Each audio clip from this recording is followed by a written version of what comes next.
believe what you've heard. To Creepshow 2. Nothing about it but us. The motion picture you've been waiting for. More action. More violence. More death and destruction than any film ever seen before. What did you say this movie was about? Oh, it's great. It's about this guy who dresses up like Santa Claus and kills people. Who killed your parents? Santa Claus. Tell me about your stay at St. Mary's Orphanage. I hated that fucking place. My old lady couldn't afford to send me to college, so I got a job. We've got a problem, sister. He walked out of here 6 hours ago. It's Christmas Eve. Garbage Day! Huh? No! Daddy almost got his present early. This movie's so bogus. Naughty. Do you dream, Ricky? I don't sleep. The guy's gonna go down into the basement without a flashlight. Naughty this! I'm beginning to like this picture. Hi, this is Hazel Tankster from Voodoo Master, and you are listening to the Hysteria Continues. And indeed you are, and a very festive welcome to our annual Christmas show. And I'm going to guess, would this be the 10th one we've done? Or the 9th one? 10th, yeah. 2011 would have been the first, so yeah.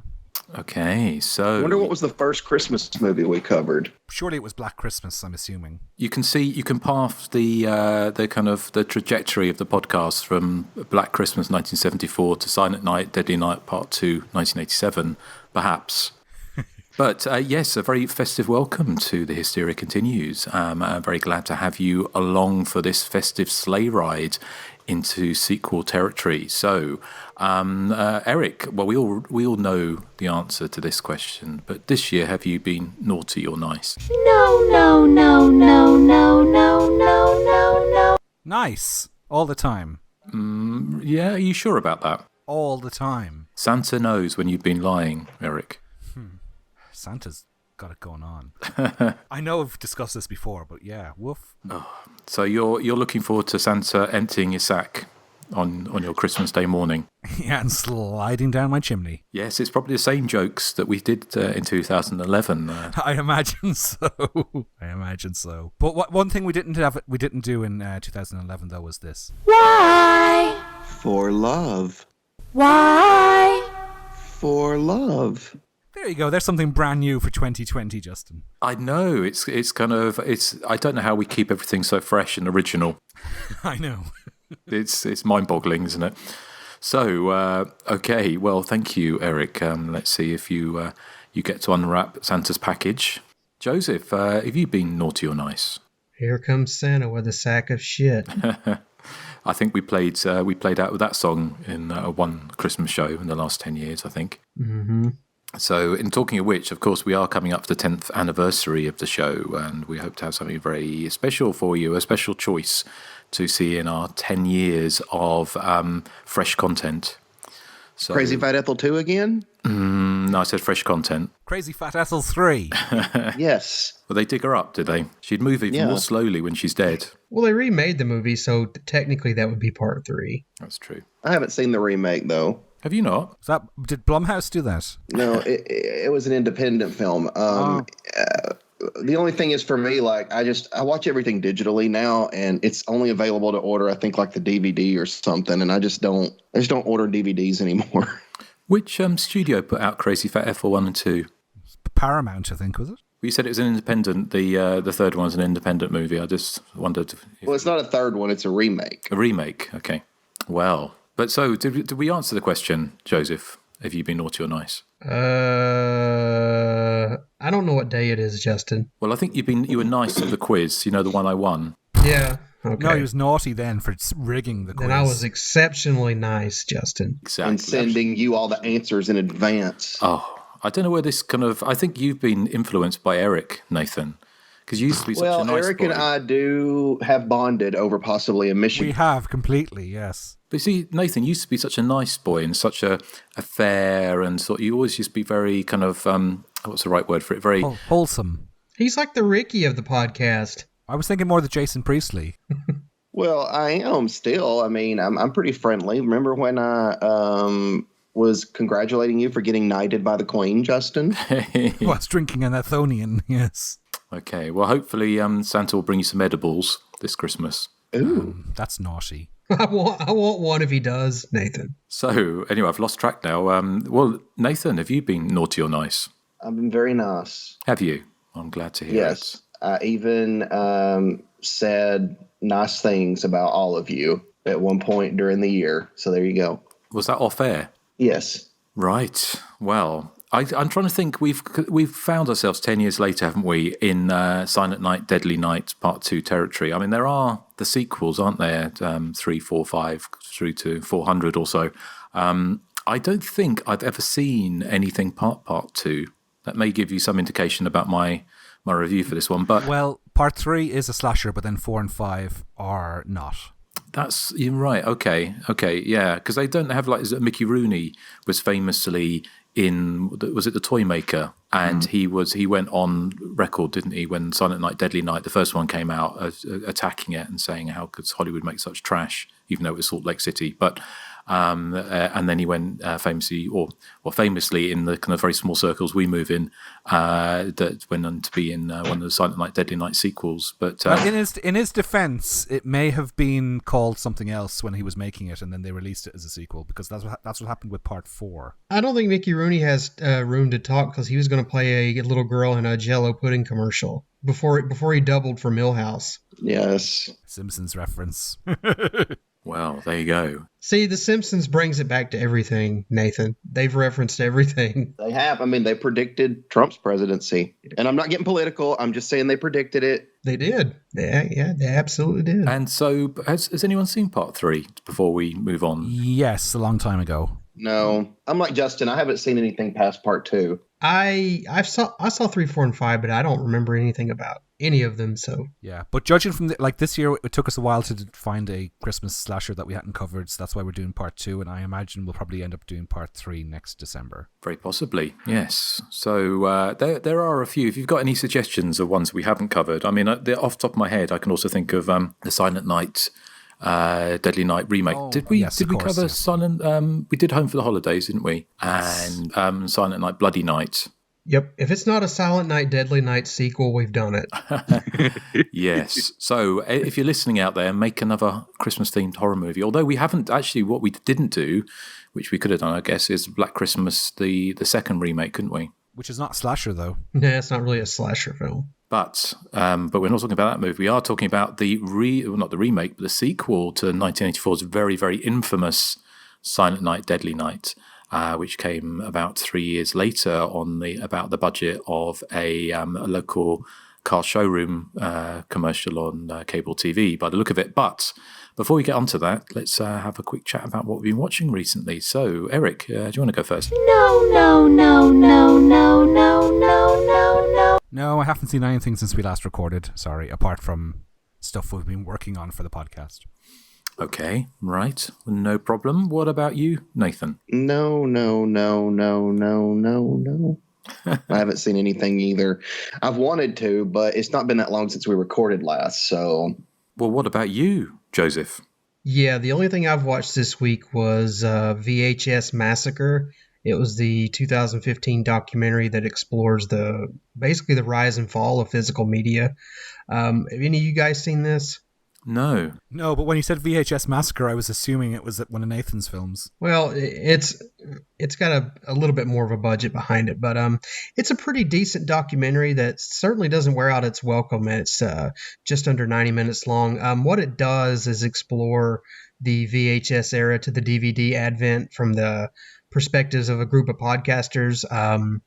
You got Lloyd Kaufman in there, Joe Bob Briggs, Debbie Rochon, and a few other the kind of the indie stalwarts. I enjoyed this, but if you're looking for more talk of like Blu-ray, you'll probably be disappointed, as this kind of happened before that whole boutique stuff really took off with like Arrow and Vinegar Syndrome. But I loved all the VHS stuff and the look back into old mom and pop video stores. It tracks their eventual decline, and all that stuff's really great. great. Though it's kind of incredibly morose. If you're anything like me and you spent like nearly every waking hour in video stores, it can be kind of sad. But I hear there's a sequel, and I will be looking into that soon. But yeah, I like this one. It's a little dated because it doesn't get to fully cover, certainly where physical media is now today. But yeah, I did enjoy this. I would recommend it. It's on Amazon Prime. It's streaming for free, or it's got the free with ads. But yeah, I definitely recommend it. It's called VHS Massacre. Okay, sounds good. I have Amazon Prime, so I might check that out. Great. I presume Erik and Nathan, if you've not seen anything this week, you haven't seen that? No. Okay. What anything else, Joseph? No, that's pretty much all I had the time for this week. Okay. Well, I've seen just a couple of new releases that I've caught up with, both of them on Netflix. I don't know. I kind of guess with the world, everything getting smaller, is Netflix, I think, pretty much shows the same content pretty much everywhere in the world, although that may not be entirely true. But so they're pretty good at getting international horror movies on, and so is Amazon Prime. And so Shudder, for that matter. But a couple I've seen that released this year was Don't Listen, which is a Spanish horror movie, which I thought was very effective. I mean, it's not the most original thing. It's kind of very much the kind of parapsychologists go to an old house and investigate strange noises type movie. But in this one, it's a father and mother and a young son move into this massive dilapidated house.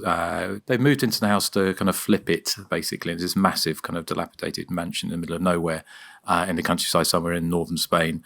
And the little boy keeps on hearing voices from somewhere in the house. And so they get psychological help for him, but it kind of carries on. And I won't spoil what happens, but it goes off into a kind of folklore style horror movie, which I thought was pretty effective. Kind of in the style, I kind of guess quite a lot of the James Wan kind of movies. And if you're a fan of those, you probably like this, although not relying as much on jump scares. But yeah, it was a pretty effective little movie, and that's on Netflix at the moment. The other one I saw, which was a sillier kind of movie, but it was in its own way as equally as effective, is a South Korean new horror movie called The Call. And the premise of this one is kind of quite intriguing. It's about this young woman who goes back to, I think it's a childhood home after some kind of trauma. And she loses her phone on the train as she's traveling there. And she finds an old plug-in phone because she gets in contact with the person who's found the phone, and she gives them the number to phone them, and then she gets a phone call, but it's from a girl sort of screaming and crying out for help, saying her mother's trying to kill her.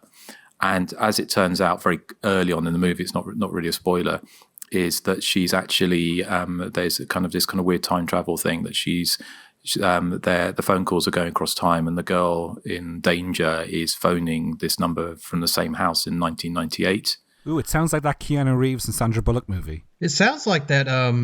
Was it Twilight? The Tales from the Dark Side? Sorry, right number, Nathan? Yes, I love that one. Yeah, it sounds a lot like that. Yeah, well, this one is kind of it's got quite a lot. It's got more plot holes than Swiss cheese, but it's kind of veers into, it goes on different kind of trajectories. You don't quite know who's the good guys and who the bad guys.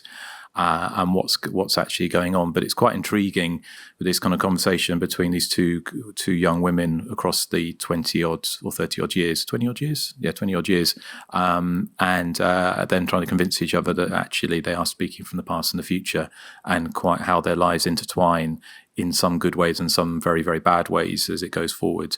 And there's lots of the kind of intriguing thing, the idea of when something happens in the past, it raises the things in people or events in the future. Wasn't there one with Stephen Moyer from True Blood where they did the same thing like a few years back? It's called The Caller. Or... Yeah, I think I saw that. I don't know if this is a remake as such. I don't think it is. It's got a very kind of South Korean thing. It turns into, also to add to its thing, it turns into a slasher movie for the last third of it as well. So, but yeah, it's that was a fun one. So. But yeah, two to look out for if you are a fan of international horror. But yeah, well, that's all the recently seen? I guess we have. So, wow, that was quick. this is going to be what we're going to need to do. I'll tell you what we need to do. We need to pad this podcast for 40 minutes of the first Christmas episode. Do you reckon that would work?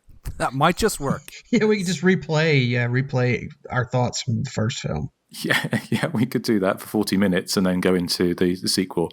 But and that's obviously just a reference to, if you've seen Silent Night, Deadly Night 2, which I presume you have if you listen to this, and if not, then we are warning you. I think probably the best bit of advice if you're going to watch Silent Night, Deadly Night 2 is don't watch it on a double bill with the first one, because you really don't need to, because it repeats 40 minutes flashbacks. It's got the most flashbacks of any movie, I think, probably ever. Is that fair to say? Possibly, yeah. So anyway, well, before we get into this, Eric's going to pull us off into Christmas cheer. You should be so lucky. After the trailer for Silent Night, Deadly Night 2. He's back. It's the terrorizing sequel to the film that shocked a nation by breaking all the rules. It's Silent Night, Deadly Night, Part 2. The continuing blood-curdling saga of the story so controversial, it can only be told on home video. Silent Night, Deadly Night, Part 2.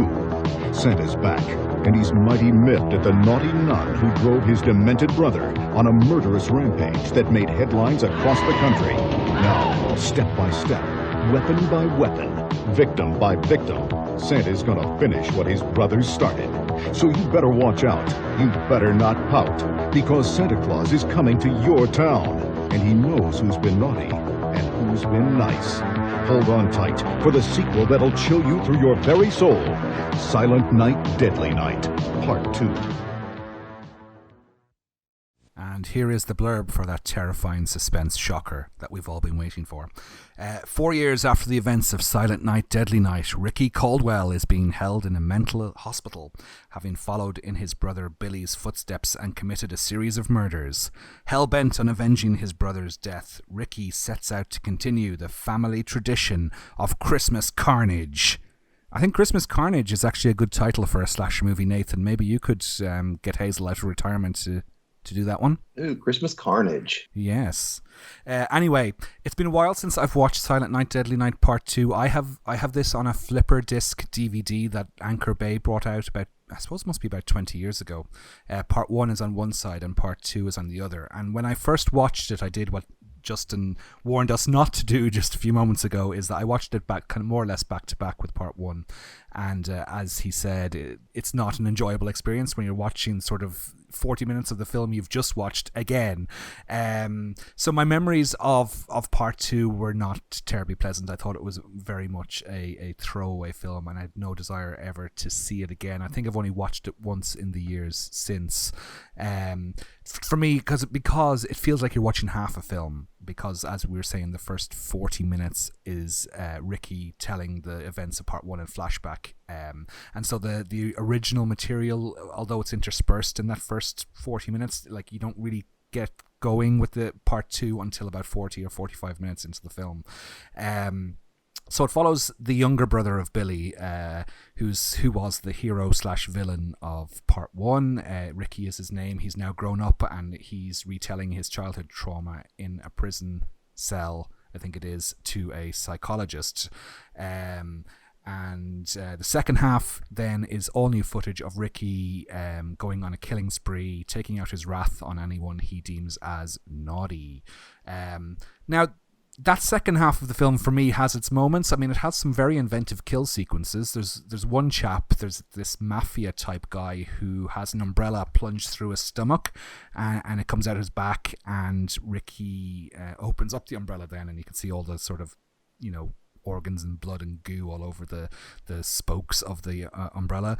There's another great scene where a sort of Stray Cats wannabe who comes between Ricky and his love interest has a battery charger or something similar applied to his tongue, which electrocutes him and eventually makes his eyeballs explode, which is quite an inventive kill. The one big thing, though, to take away from Silent Night, Deadly Night Part 2, though, is the performance of Erik Freeman as Ricky, which is I can't tell if it's over the top or under the top. I'm not quite sure, but there's a point in it where I'm sure I saw smoke emitting from his eyebrows as they went up and down at lightning pace. His line delivery is comparable, and this is a compliment, Nathan, it's comparable to a young Nathan Johnson in Old Federal Massacre 2, where, he says lines like, "I got a job," and of course the infamous "garbage day," which I can just picture you, Nathan, maybe wielding a knife at Hazel Tankersley and saying lines like that. So for me, for Silent Night, Deadly Night Part 2, I think I would have liked to have seen them concoct a full 80-minute feature film of new footage, because I think there is potential in that second 40 minutes. I know it's not a classic by any means, but Elizabeth Caton is fun to watch. She plays the love interest Jennifer. But the problem for her and for anyone in this film is that because, their screen time is very limited because of the fact that they're essentially in a short rather than a feature film, because, they're introduced sort of halfway through the film and then they're killed off after about 10 minutes. So, there are bits in it, though, I do like. I love when they go to the cinema and they're watching what turns out to be the original Silent Night, Deadly Night on the big screen, which is quite meta. And although his performance is quite pantomimey, I think Erik Freeman is very watchable in the film. And the thing I took away from this film, actually, that for a Christmas film, it's incredibly un-Christmassy.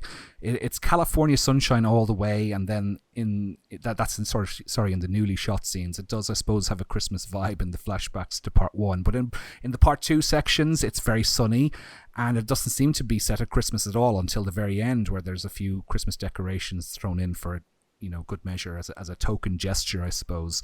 For me, when it comes to evoking a sort of a festive atmosphere, I think the first Black Christmas and the first remake, I think, are dripping in festive atmosphere. This one just feels like it's set in the middle of July for the most part. So I was kind of surprised by how not enjoyable, but how palatable, I suppose, the second half of this film was. I mean, the first half, even though I haven't seen the first Silent Night, Deadly Night in a while, I still found that first half sluggish and really hard to get through, because it felt like I wasn't actually watching Silent Night, Deadly Night Part 2 until about the 45-minute mark. So it's a shame that there's so much flashback footage in there. I mean, there's reasons why it's like that, and I'll explain that in the background. But for me, it'll always be kind of a wishy-washy film because of that fact. But within that second half, I found plenty to enjoy. As I said, not a classic by any means, but there was the kernel of a fun late 80s slasher in there somewhere, I think. Now, who we go to first? Joseph, I think you probably, from what I gather, you're the least enthusiastic about this film. What did you think? Well, first, I just wanted to say I'm sure you've been under the top, haven't you? Oh, how dare you! I hate you, you whore! I hate you, you whore. Okay, I like. Oh, and one other thing. I'm not a trollop! Well, I beg to differ. I liked Elizabeth Caton as Jennifer, and I wondered what Chip did to her sweater, because she's like, you were rude to me, you cheated on me, you ruined my favorite sweater. So I'm like, what did Chip do to her sweater? What didn't he do? Yeah. Some of the death scenes were improbably good, I'd say, like the umbrella impalement. It's like, how did he lift him up with one hand, pick up the umbrella, and then impale him, not all the way, all the way through so he could open the umbrella? I mean, that's some gorilla strength that he's got going on there. I also like the aforementioned Chip, his battery electrocution. I love how he's out working on his car, and he's got this huge polarity tester on his battery. It's like, who has one of those? I mean, it's just perfectly there just so he can get electrocuted with it. I also love Jennifer. When she realizes Ricky's going to kill her, she's like, uh-oh. It's like, what a response. Silent Night, Deadly Night Part 2. I kind of liked it. I mean, once you get past that interminable retelling of the first film, the sequel kind of reaches this grandiose high with, Ricky going on this kind of Travis Bickle-inspired fit of lunacy, killing anyone he perceives as quote-unquote naughty. And the one thing the film does better than its predecessor, for me at least, is I think it makes most of the targets, taking Jennifer into account, obviously. I think it makes them more deserving of their fates, and it's all kind of cartoonish and overwritten and overdone. And I think ultimately it's a film that has probably gained more notoriety as a novelty piece of eyebrow acting. I mean, my God, I think I read this online that Erik Freeman raises his eyebrows like 150 times. Wouldn't surprise me. Yeah, but I think it's got a lot more notoriety as like this meme that it has of, telling a fresh story. But I think it kind of works as a late 80s time capsule of like pure trash. I can't recommend it as like a top, second, or even third tier slasher film. But for fans of garbage, I think you will have a good day indeed. And hey, at least it has the good sense to see that, the Mother Superior character gets what's coming to her. And boy, does she, even though it's a completely different actress. So a thumbs up from me, but with reservations. That's what I'll say. Mother Superior got what she deserved. Isn't that right, Nathan? Yeah. So what did you think, Nathan? I know you're a fan. Now, I will say, like you guys said, like the flashbacks are a bit much. Like it's just funny to me that Ricky has all these flashbacks to stuff that he wasn't even there to see. But somehow he knows exactly how it went down. Well, I like when I'm sorry, Nathan. I like when the doctor's interviewing him. He's like, "How would you know that?" He's like, "I was there," and he was like a baby. I can't remember the last episode we recorded, and he can remember 18 years back to his infancy and remember a brutal murder. It's crazy. I love the scene in the theater where he kills the loudmouth guy in the back. Although it's so weird. It's almost done like comical because everybody in the theater is so unobservant that somebody's being murdered, and it looks like a small theater. I mean, it's not a large theater at all. It's very small. I thought Jennifer was not very bright to when she witnessed, I mean, I know it would be a shock, witnessing her ex getting his eyes blown out. But it's weird to me the way she gets angry at Ricky and starts yelling at him and stuff, because to me, it's like, he's dangerous. I mean, you literally just saw that he's dangerous, and you're acting like he just beat up your ex or something. I did kind of love that Mother Superior's street address was 666. I can't imagine her living at 666. No, she if that was real, she would have insisted on moving next door at least. Yes, at the very least. What happened to Mother Superior's face? Wasn't there a fire at the orphanage or something? Okay. Like you guys, I love the umbrella death. I thought it was very inventive, a lot of fun. And I mean, while his shootout in the suburbs when he's just shooting people, I mean, those deaths, shooting deaths are not, like fun slasher type deaths or anything. But I mean, it does give us the classic garbage day line, which is just phenomenal. The delivery of it, everything is just fantastic. Like Joseph, I was very glad to see Mother Superior finally get what she deserves, because she was such a horrible person in part one. Like she was just awful. Did you notice? I was going to say about Mother Superior. Did you notice? I think they also did that burn makeup to disguise the fact that it was a different actress. Yeah, but I mean, they didn't do anything about the voice, did they? No, they didn't. No. It's totally different. Yeah, like I'm with Erik. I think that Erik Freeman's performance is it's very fun, and I really can't tell. Like Erik, is he overacting? I don't even know, but it just whatever he's doing fits this movie to a T. But yeah, like Erik, it doesn't feel like Christmas until the end when he's stalking Mother Superior because he wears a Santa outfit then. But for most of it, like Erik says, it's very like bright and sunny. Like it doesn't feel like it's winter at all. But I mean, it's just neither here or there for me. I mean, I still find it to be just a lot of fun.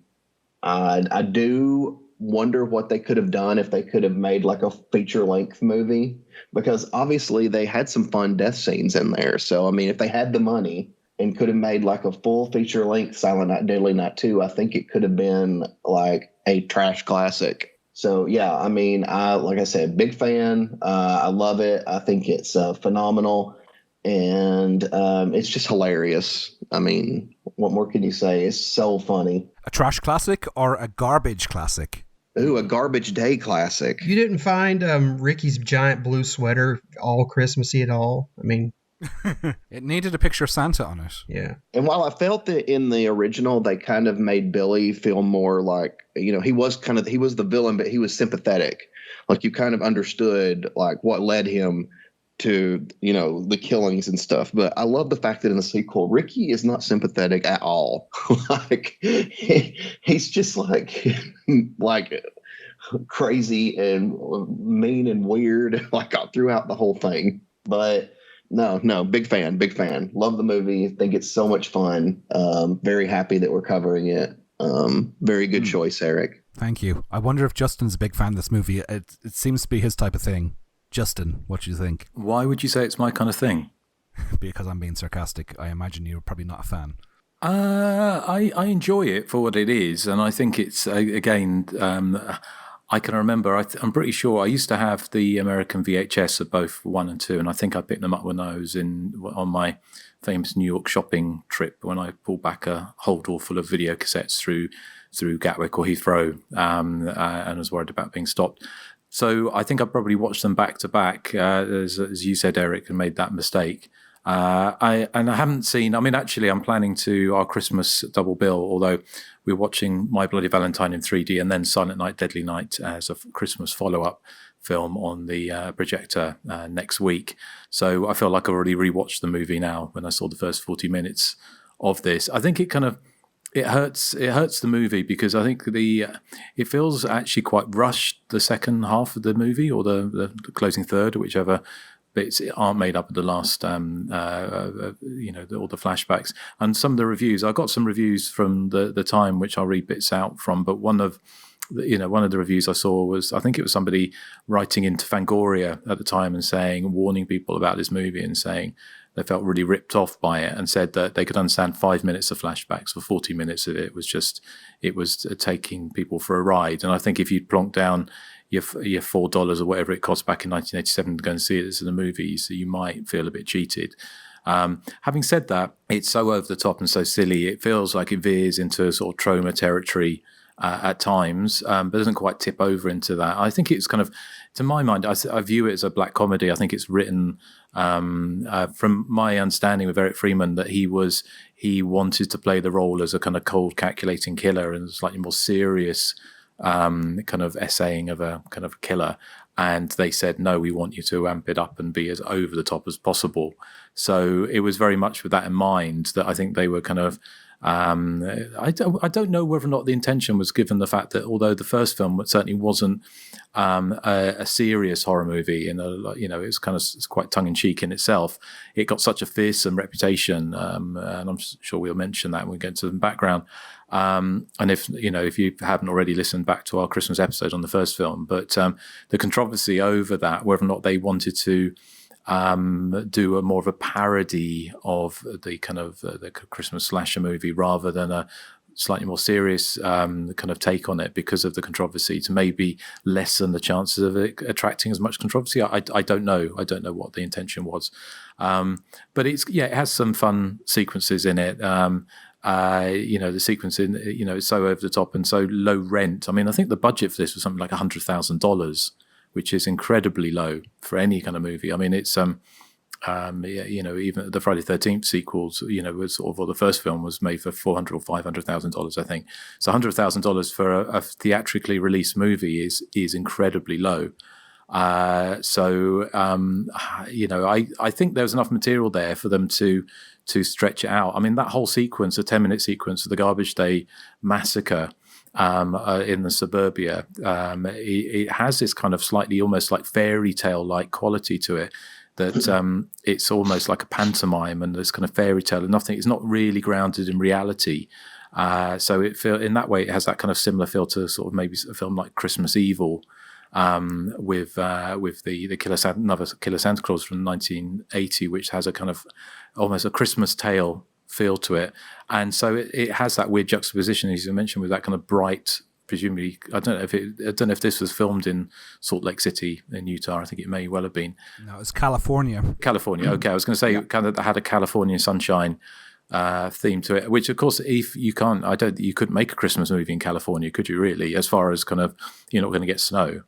No. So So it's kind of it's an odd film. I mean, it's not one that I would revisit. I mean, I enjoy the first film. It's a much better movie, and it work. I think it is far more cohesive than this.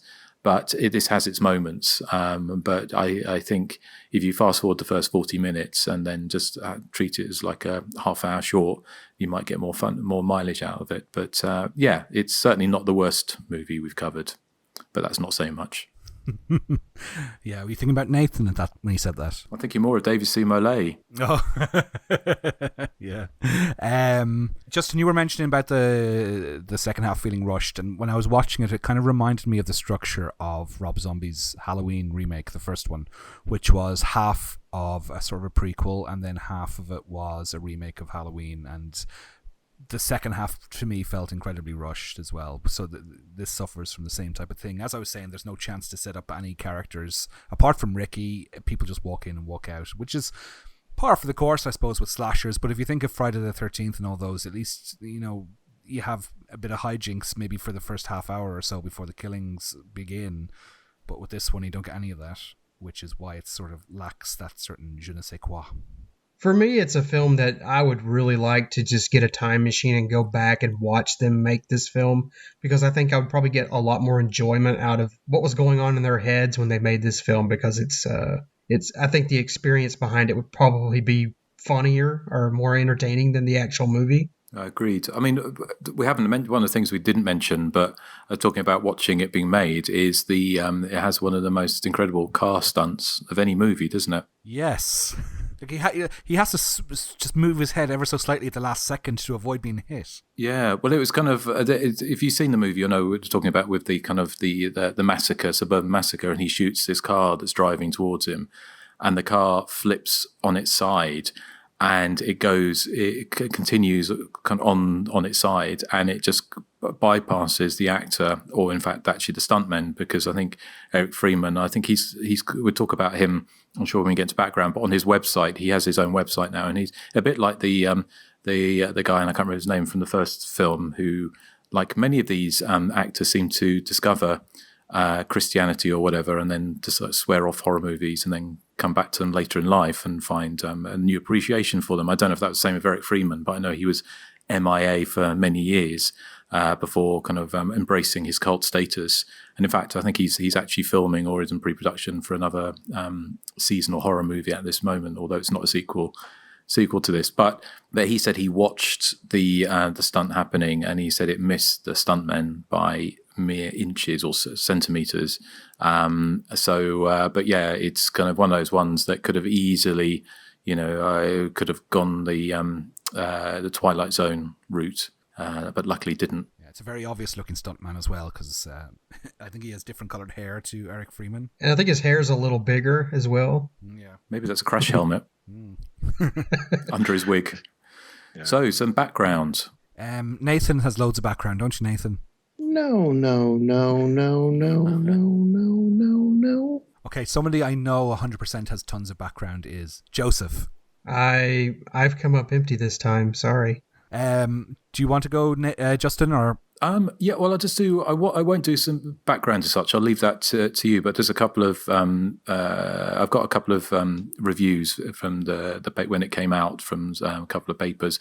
But one thing I did want to mention was that the film was refused a BBFC certificate, the British Board of Film Classification certificate, in 1987 for video. I think there's any chance of this going to cinema. I don't think the first one got a certificate either. I don't think that was released on video in the UK. But this one was refused a certificate. It certainly wasn't alone. I mean, I think there were quite a few films like Texas Chainsaw Massacre Part 2, and quite a few films they just refused to even release, even with cuts. But I did wonder if that may have been because in August of 1987 there was a very famous massacre, the Hungerford Massacre in the UK, where Michael Ryan walked through a small English town of Hungerford and shot 16 people dead in this kind of rampage, which it was eerily similar. But as far as the reviews, are just a couple that I'll just kind of read out a few bits from them.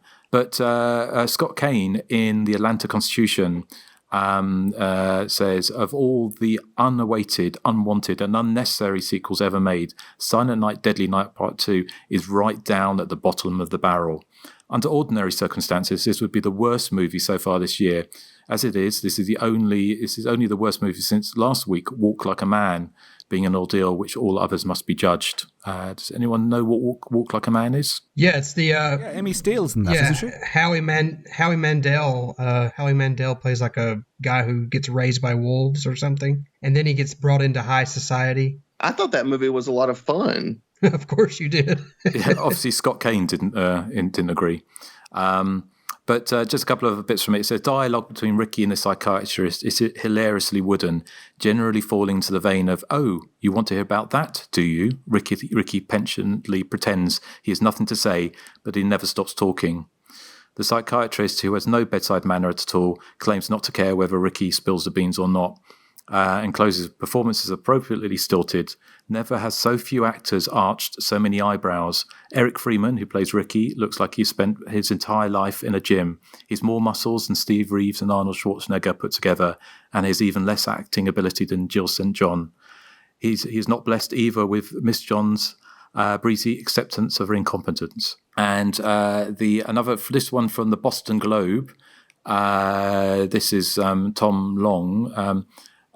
Says, what does a B-movie producer do when his film is savaged by critics, picketed by citizens against movie madness, and has its run cancelled in 7 Midwest movie houses because of a tasteless pre-Christmas advertising campaign featuring an axe-wielding Santa?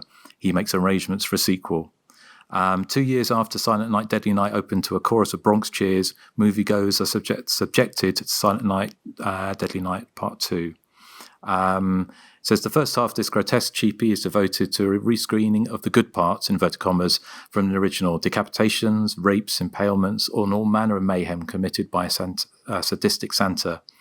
The second half is essentially more of the same, it would seem. The film's producers haven't learned much over the last 2 years, just enough to know not to hold this sick turkey for a pre-Christmas release. And in fact, actually, I think this is, not famously, but this was the only Silent Night, Deadly Night movie not released in November. I think it's released in April of 1987. But lastly, Joe Bob Briggs, is it Joe Bob Briggs? Yeah, gave it a slightly better review, as you might imagine. He summed it up with 4 breasts, 23 dead bodies, 7 gallons of blood, driving Academy Award nominations for screenwriting for the line, "You stood me up, you cheated on me, you ruined my best sweater, and I would rather die than have another date with you." And he gave it 3 stars, presumably out of 5. Gotta love Joe Bob. Yeah, he loves everything. Joe Bob he's Johnson, like the Nathan. he sounds like. Yeah, he's like the Nathan of high society film criticism. Well, Eric, I'll pass it over to you. I'll kind of, if there's anything else that you don't cover, I'll see. Yeah. Okay, well, the original idea for Silent Night, Deadly Night Part 2 is that director Lee Harry was approached to just recut the first film because they felt they didn't get their money's worth out of the first film because it had to be pulled from theatres because of the controversy. So they wanted to recut it, repackage it, possibly release it under a different name and try and recoup a bit of profit on it. So that's why it's predominantly footage from the first film, because that was always the intention, and unbelievably that was the intention that Warner Brothers had for Exorcist 2 as well back in the day. They just wanted to recycle old footage and maybe throw in deleted scenes from the first one and shoot maybe 10 minutes of new footage and package it as Exorcist 2. So it wasn't uncommon at the time, but the director Lee Harry was kind of enthusiastic about doing a proper sequel, which is why the film then turns out to be the sort of crossover between the two. It's neither a recutting of the first one or a proper sequel as such. As Justin said, the budget was $100,000, although another source said $250,000, and all the new footage was shot in 10 days. The director, Lee Harry, was originally in the business of cutting trailers, so that's why he was sort of targeted as the ideal person to maybe re-edit, the full movie as such. And he's still in the business of cutting trailers today. I mean, some of his most recent work is with, he's done the trailer for No Country for Old Men, Barton Fink's Strange Days. He also started out as a production assistant on a film that we have done a commentary for quite recently, Fade to Black, And he was also a production assistant on Without Warning as well, both in 1980. And he makes a cameo himself within this film. He is the friend of the loudmouth at the back of the cinema. He doesn't have a line as such, but he is there. I also found that fact, Joseph, about Erik Freeman's eyebrows. It's 130 times apparently that they move up and down. That's according to the trivia section on IMDb. Somebody obviously. It's a lot of eyebrow dancing. A lot of eyebrow dancing. The screenwriter Joseph H. Earl, he was also production manager on Scarecrows in 1988, and he was the one who was on the set of Silent Night, Deadly Night 2, giving directions to Erik Freeman. He was with Erik Freeman and saying he wanted the killer to be cold and sinister, whereas the director wanted to be more akin to the wisecracking 80s slashers like Freddy Krueger, which is why then you have the sort of over-the-top performance. And apparently Erik Freeman delivered quite a deadpan Garbage Day originally, but he was told to amp it up somewhat. And apparently Garbage Day is now rated number 8 in the top 10 cheesiest horror film quotes, according to bloodydisgusting.com. Number 1, although I don't know if this is a horror film, number 1 is the chew bubblegum line from They Live. That's a sci-fi movie, I would say, more than horror. It was shot in California, which explains the more summery feel than its predecessor, which was shot in Utah. Apparently the MPAA insisted that the umbrella murder be toned down. So originally there was a reverse shot of the umbrella exiting his back with, lots of meaty organs dangling off the end of it, kind of like Flesh for Frankenstein, apparently. As Justin said, it was declined a UK certificate back in 1987. Even in a cut form that was submitted by the distributor, they still wouldn't accept that. And I think that the recent Blu-ray release from 101 Films marks its UK debut. I'm not 100% sure on that, but it was released last month, I think, by 101 Films, packaged with part 1 in what looks like a really great extras packed box set. Scream Factory released it in the US back in 2018 with a 8-inch action figure of Ricky. Now that's niche. Elizabeth Catan, and I'm not sure how you pronounce her surname. Of course, we know her for Friday the 13th Part 7, where she played the wonderful Robin. She's got quite a distinctive voice. She's the one who tells Maddie she's no chance with David and she needs a little touch-up work. Those two characters are my favourite in Part 7. I love Elizabeth Catan. Yeah. I think she's just special. She's great. She also has a tiny roller skating role in Silent Madness, due out on Blu-ray from Vinegar Syndrome any day now. James Newman, for which we've done a commentary, as well. We have. James Newman, who plays Dr. Bloom, went on to be in Legally Blonde 2, Evan Almighty, and Flags of Our Fathers. So this film obviously did him no harm. Erik Freeman went on to do various bits and bobs on television and re-emerged recently, as Justin was saying, and is kind of back acting. He is about to start shooting a film called Seasons, which you alluded to there, Justin, which is set for release next Halloween, and his co-stars include Felissa Rose, Brooke Thies, who we all know is the girl with the big hair, gets turned into a cockroach in Nightmare on Elm Street. What movie is that? It's called Seasons. No, I'm talking about the one where she gets turned into a cockroach. It's a Nightmare on Elm Street Part 4. The Dream Master. Oh, okay. Is that with Alan Dale? Not with Alan Dale. No, it is with Lisa Wilcox, though, and Danny Hassel, who are both in Seasons as well, along with Reggie Bannister and Lynn Lowry. So it is kind of a who's who of horror movie stardom in it. I wonder if it's going to be like an anthology or like a slasher. Yeah, I'm wondering that. I'm not 100% sure. It sounds like it could be. And finally, Erik Freeman, as you said, has his own website now where you can buy Silent Night, Deadly Night 2 merchandise, which is mainly just signed photos of him from the movie. But apparently the bestseller, he says, on his website is a 10-inch garbage can with a Garbage Day sticker on it. Ideal Christmas present idea for last-minute Christmas shopping for anyone out there. Yeah, there was that whole Garbage Day thing. It became an internet meme a few years back. Like if you go to YouTube and you watch some of those meme compilation videos, a lot of them have like clips of that, and they've kind of like repurposed them, and they've like done their own edits to where like, he'll shoot at somebody completely different, or they'll have a different outcome each time. But yeah, it was quite popular. But I think this is before they tracked him down for the Scream Factory release. I think that's why they tracked him down, because he became so popular after the fact. Yeah. What could you do with 10 inches, Erik? Oh, I could do plenty, Justin. Well, so could you, because you're so under the top. Erik likes his garbage. Erik, please. I mean, a garbage can at 10 inches tall. It's not very big, is it? You might get a couple of Twix wrappers maybe into it. A very dirty mind, Erik. You've got a dirty mind, Justin Kurzweil. I have not. Somebody I know has something to say to you, Justin. You're a cheap whore. That was harsh, but it's fair. Talking of, there was a film that I'd quite like to cover on the podcast. As one that I watched on the big screen last night, which I forgot to mention, which was I think it's a German Blu-ray release of, what's it called now? So Sweet, So Dead, the Farley Granger. And Is it the Slasher is a Sex Maniac? That's the one. Yeah, I love that one. There's loads of sound clips in there for you, Erik, if you ever want to watch that. I don't remember that one very well. It's they good. Say horror I liked it.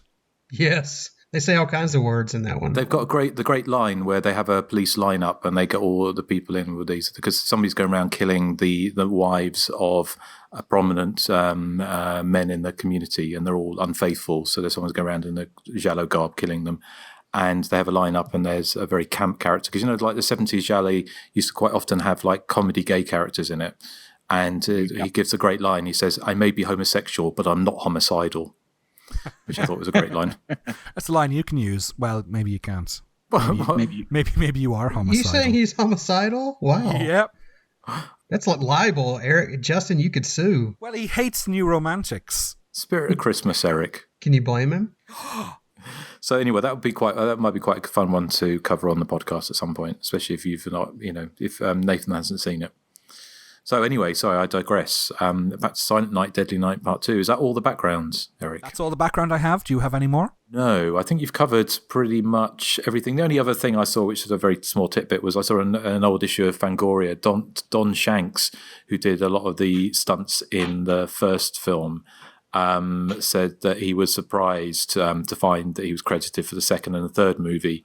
And he got paid for it, but he wasn't in them. He was just in the flashback. Wasn't Don Shanks? Didn't he play Michael Myers or? Yeah, in Halloween 5. Yeah, that's right. Okay. Yeah. Well, what was the consensus on the Facebook group, Joseph? Well, out of 99 votes, that's quite high for this film. 59% of those listeners enjoyed Silent Night, Deadly Night Part 2. 28% were neutral, and 13% did not enjoy the film. So.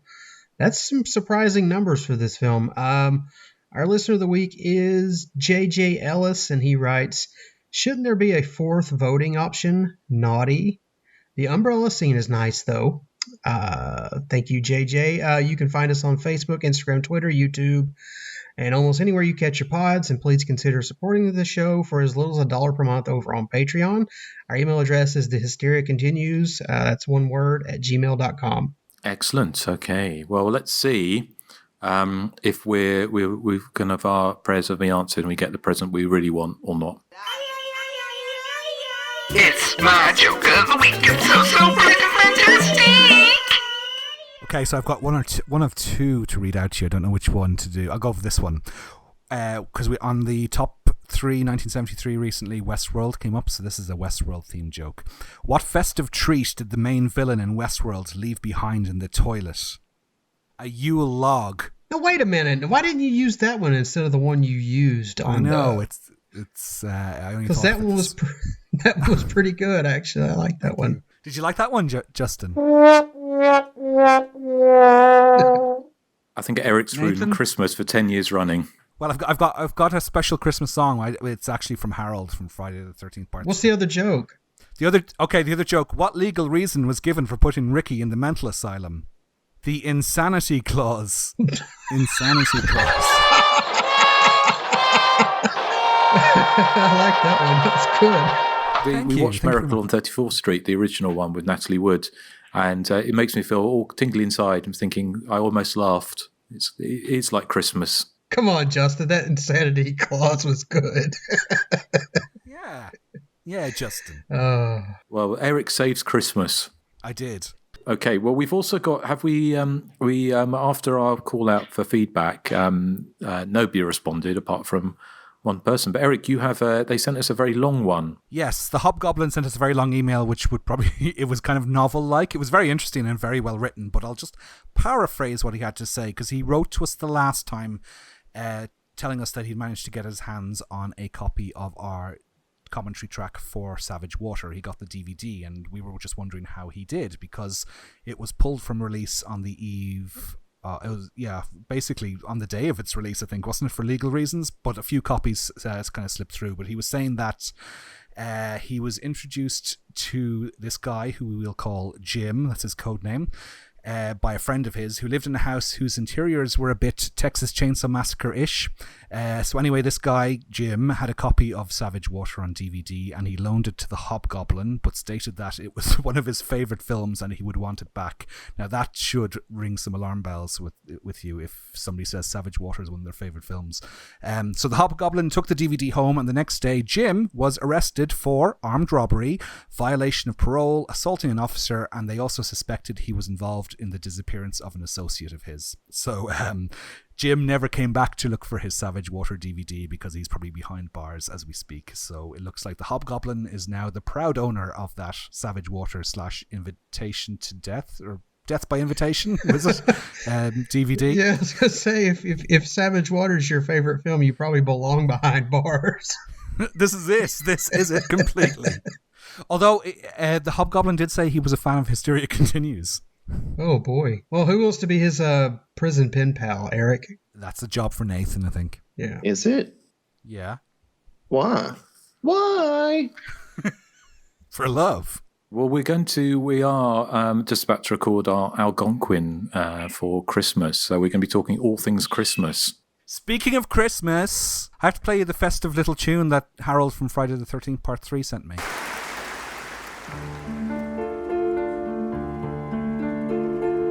We're pooing in the air.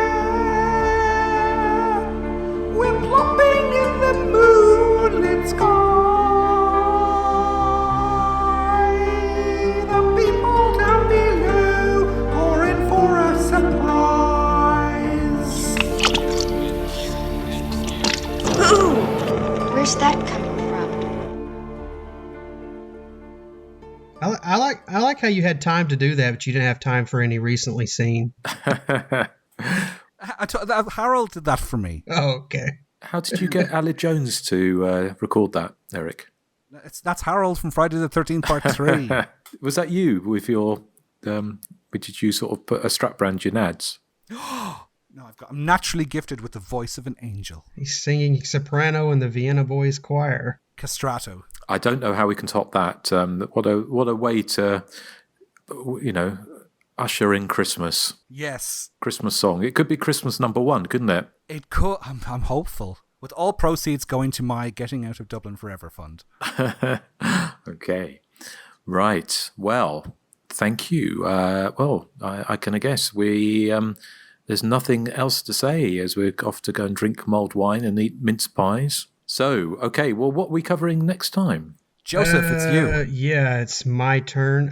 We are going to cover the 1988 or 89, depending on your frame of reference, beach slasher Nightmare Beach, a.k.a. Welcome to Spring Break. Excellent. Okay, yes, which I've got the DVD, I've got a Blu-ray of that from 88 Films. So, so that was a good one. So very much not a Christmas film. Well, it could be like Silent Night, Deadly Night Part 2 because it's very sunny as well. Exactly. Yes. So, cool. Okay, so what are we playing out with, Erik? We are playing out one of my favorite bands are XTC, and they have a couple of Christmas songs, and I'm going to play one of them. It's called Countdown to Christmas Party Time. I love Ecstasy.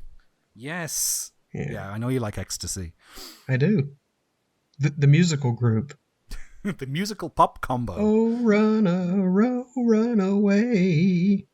There you go, Erik. That's great for you. Tune. Yeah. Yes. Well, I hope everyone has a fantastic Christmas and New Year. So, yes, to all our chums everywhere, and of course our chums in the UK. Looking forward. Not only have they got New Year's Eve, they've got to wake up to Brexit on New Year's Day. So, yay!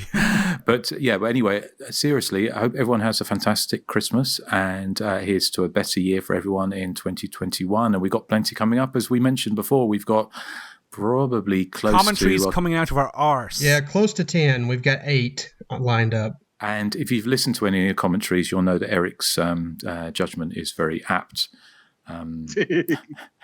But yes, so yeah, have yourself a lovely little Christmas, and we'll catch you next year in 2021 for Nightmare Beach. So yeah, say goodbye to the good people. Bye, y'all. So long.